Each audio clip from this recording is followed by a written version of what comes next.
Hey, I'm Skyler Howes. I'm with the Husqvarna factory racing team, and I'm going to show you kind of the little key features that makes a rally bike different from anything else. So first order of business is our navigation equipment, which is our most important. We run the ERTF system, which houses all of our waypoints, which is what this little C is. It means there's a waypoint there. We have our odometer and our compass here. And the way we control all of that is with this button right here. So up and down, I can bump my odometer.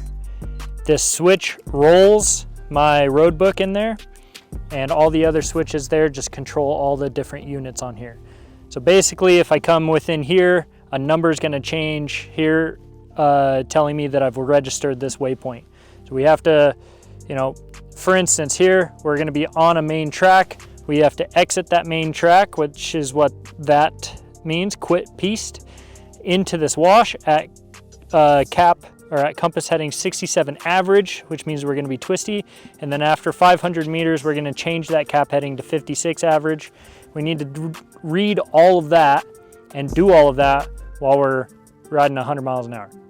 So this right here is our main ERTF unit, and what this does is it houses like all of our waypoints and main functions. This is what registers our speed zones and everything. So this is what keeps you honest and make sure that you're on the right track.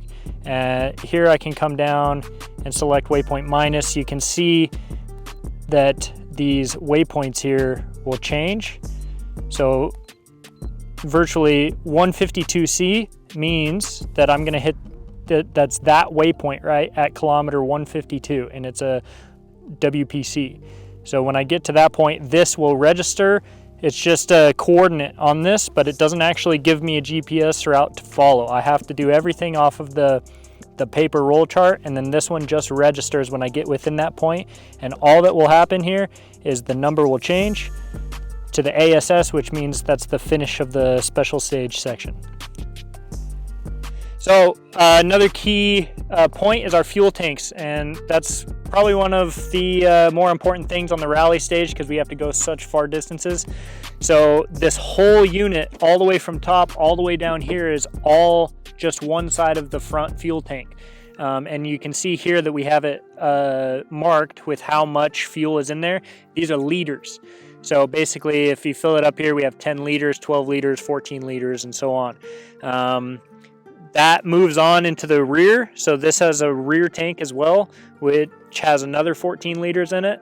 And then I can switch between front and rear tanks and to try and equalize the weight distribution on the bike and make it feel a little bit more even as I'm racing. So overall, we're holding roughly just over 8 gallons of fuel if you're an American. So I have to calculate that between liters and gallons. It's a little exciting for my American brain, but yeah, anyways, we have a lot of fuel, and roughly we can go at race speeds probably just about 200 miles.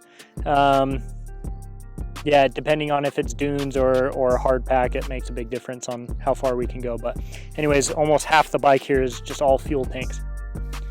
The unique thing about the tower on our rally bike is it holds all of our navigation equipment and our ERTrack. This ERTrack here is our way that, basically if you're at home, that's what tracks us on our on your phone, on the app. When we ping up and you can track us at Dakar on the app, this main ERTrack system here is what's tracking that. This also doubles as a sat phone too, so if we have any issues, this ERTrack here, we can call the organization and they can call us back and get us helicopters or mechanical help or anything. So that's our main tracker unit and safety device right there. This whole tower here houses all of our dashboard here, which has our fuel lights and all that kind of stuff. All of the wiring is routed internally, and then it bolts onto the frame here, so it doesn't actually move when you turn the bars. It stays stationary. So you could be turning and this is going to stay right where it is, and that way it makes it a little bit easier to read when you're ripping out the desert. So the next feature here is our exhaust. and it's a downpipe exhaust, so it actually runs straight down along the bottom here, bottom of the frame here, and straight back out. And the main reason why we do that is to clear the fuel tanks. We can't have that same exhaust as a regular motocross bike coming up straight right here, just because obviously you'll run into all the fuel tank issues and all that there. Also, heat distribution is down there and horsepower. So the downpipe is actually better for all of those circumstances. But yeah, the main reason why we run a downpipe is to clear the fuel tanks and run it away from those. Another specific thing that we have to run is this rally tire. This is extremely long lasting from Michelin.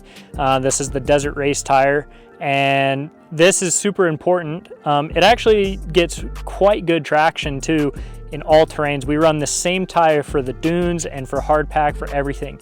And the reason why that we do this is because it's so long lasting, and we're limited to the tires we have. We only get one tire per day, except for the marathon stages.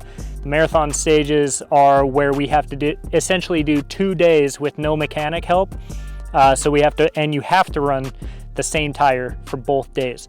And this one specifically holds up quite well. And yeah, I run this one for virtually every single off-road race that I do, especially all of the rallies. This rally tire specifically is yeah, super important. Yeah, inside of this tire we also run the bib mousse foam insert. That's also super key to just off-road racing in general, to not have to worry about having some type of flat or failure and have to stop and change it on the side of the road.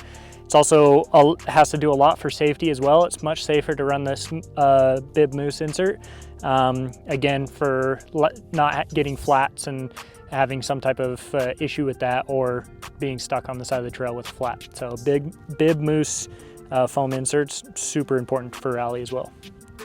Yeah, so that's a closer look at my Husqvarna factory racing rally bike. It's pretty trick, and it's been a fun time being involved, developing and testing this bike out here in the California desert. So yeah, if you're interested in getting one of these bad boys yourself, check it out, your local Husqvarna dealer.